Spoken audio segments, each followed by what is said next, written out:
L'Exode, chapitre 37. Betsaléel fit l'arche de bois d'acacia.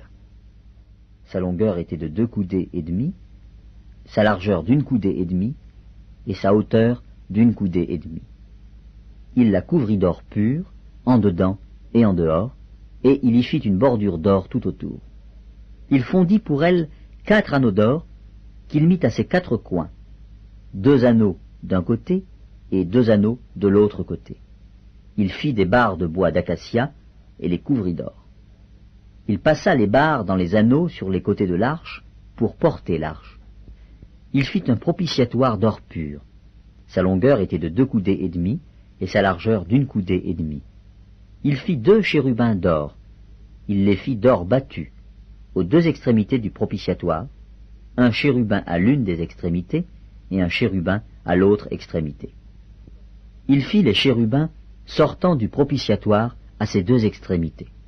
Les chérubins étendaient les ailes par-dessus, couvrant de leurs ailes le propitiatoire et se regardant l'un l'autre. Les chérubins avaient la face tournée vers le propitiatoire. Il fit la table de bois d'acacia. Sa longueur était de 2 coudées, sa largeur d'1 coudée et sa hauteur d'1 coudée et demie. Il la couvrit d'or pur, et il y fit une bordure d'or tout autour. Il y fit alentour un rebord de 4 doigts, sur lequel il mit une bordure d'or tout autour. Il fondit pour la table 4 anneaux d'or, et mit les anneaux aux 4 coins, qui étaient à ses 4 pieds. Les anneaux étaient près du rebord, et recevaient les barres pour porter la table. Il fit les barres de bois d'acacia, et les couvrit d'or, et elles servaient à porter la table. Il fit les ustensiles qu'on devait mettre sur la table, ses plats, ses coupes, ses calices et ses tasses pour servir aux libations. Il les fit d'or pur. Il fit le chandelier d'or pur. Il fit le chandelier d'or battu. Son pied, sa tige, ses calices, ses pommes et ses fleurs étaient d'une même pièce.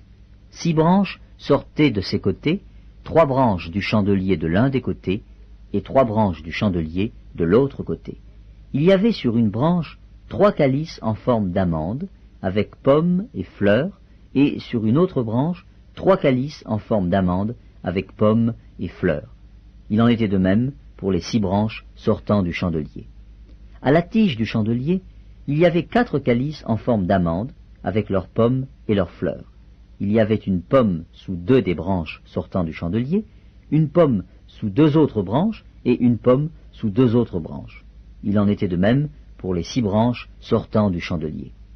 Les pommes et les branches du chandelier étaient d'une même pièce.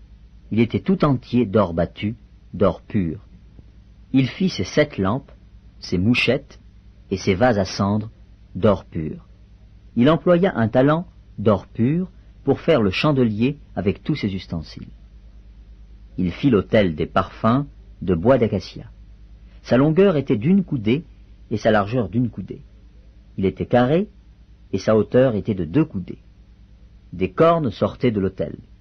Il le couvrit d'or pur, le dessus, les côtés tout autour, et les cornes, et il y fit une bordure d'or tout autour.